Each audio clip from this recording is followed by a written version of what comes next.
ಮಾಯಾ ಲೋಕಕ್ಕೆ ತಮಗೆಲ್ಲರಿಗೂ ಸ್ವಾಗತ. ನಾನು ನಿಮ್ಮ ನಿರೂಪಕ ರಾಮಚಂದ್ರ ಆಚಾರ್ಯ. ಕವನ ವಾಚನ ಕಾರ್ಯಕ್ರಮದಲ್ಲಿ ಇವತ್ತು ನಾನು ಬಕುಲದ ಹೂಗಳು ಎಂಬ ಕವನವನ್ನು ಓದ್ತಾ ಇದ್ದೇನೆ. ರಚನೆ ಮಾಡಿದವರು ಸೂರಂ ಇಕ್ಕುಂಡಿಯವರು. ಈ ಕವನ ಶ್ರಮಿಕರ ಒಂದು ಬದುಕಿನ ವಿವರಣೆಯನ್ನು ಕೊಡ್ತದೆ.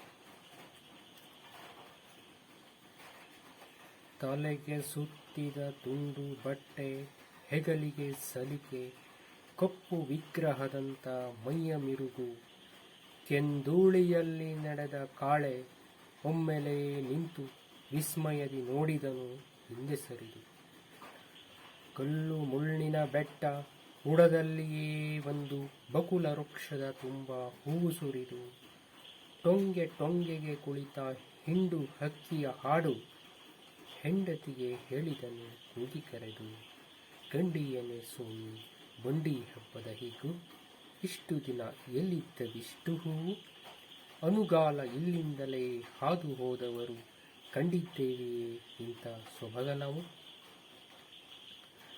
ಚೈತ್ರ ವೃಕ್ಷದ ತುಂಬ ಪಕ್ಷಿಗಳು ಹೂವುಗಳ ನರುಗಂಪು ತುಂಬಿತ್ತು ಎಲ್ಲ ಕಡೆಗೆ, ಹೂ ಬಿಸಿಲು ಹಚ್ಚಡವ ಹೊದ್ದು ಬೀಸಿತು ಗಾಳಿ ಅಲ್ಲಲ್ಲಿ ತೊಟ್ಟಿರುವ ಸುಖದ ಸೋನೆಗೆ. ಹೀಗೆ ಅಲ್ಲವೇ ಸ್ವಾಮಿ ನಾವು ಕೈ ಹಿಡಿದಾಗ ಆಸೆಗಳು ಕುಳಿತದ್ದು ಎದೆಯ ತುಂಬ, ಕನಸುಗಳು ಮಿನುಗಿರುವ ಮನೆಯ ಚಪ್ಪರವನ್ನ ಎತ್ತಿ ಹಿಡಿದಿದ್ದಲ್ಲ ವಿಧಿಯ ಕಂಬ.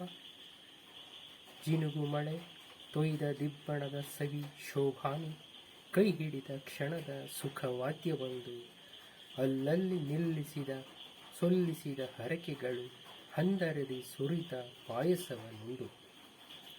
ದಿಬ್ಬಣದ ವಾದ್ಯವೇ ಮೆರೆಸಿತ್ತು ಮರುಕಗಳ ತಂದಿರುವ ತೆಂಗಿನ ಸಸಿಯ ಹೊತ್ತು, ಕಾಲಟಿಸಿಲೊಡೆದಾಗ ಹಾರೈಸಿ ಕುಳಿತವರು ಕಂಡಿರುವ ಬವಣೆ ನಮಗೆಲ್ಲಿ ಗೊತ್ತು.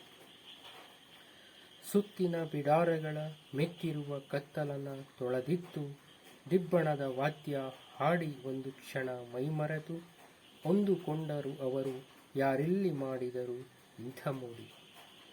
ಹುಡುಕೇಳಿ ಬಂದವರು ಗುಡಿಯಲ್ಲಿ ನಿಂದವರು, ಕಳಸವನ್ನು ತಂದವರು ಕಂಡ ಸೋಮಿ, ಎಳನಗೆಯ ಸಿಂಗಾರಿ ನಡೆದಾಗ ನುಡಿದಾಗ ಏನೋ ಥರವಾಗಿ ಕಂಡಿತ್ತು ಭೂಮಿ.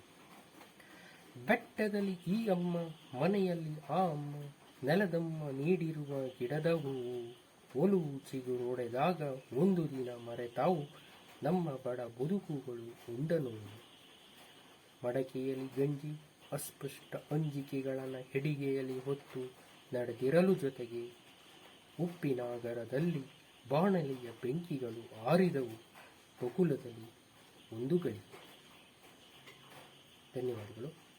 ಚಾನಲನ್ನು ಸಬ್ಸ್ಕ್ರೈಬ್ ಮಾಡಿಕೊಳ್ಳಿ.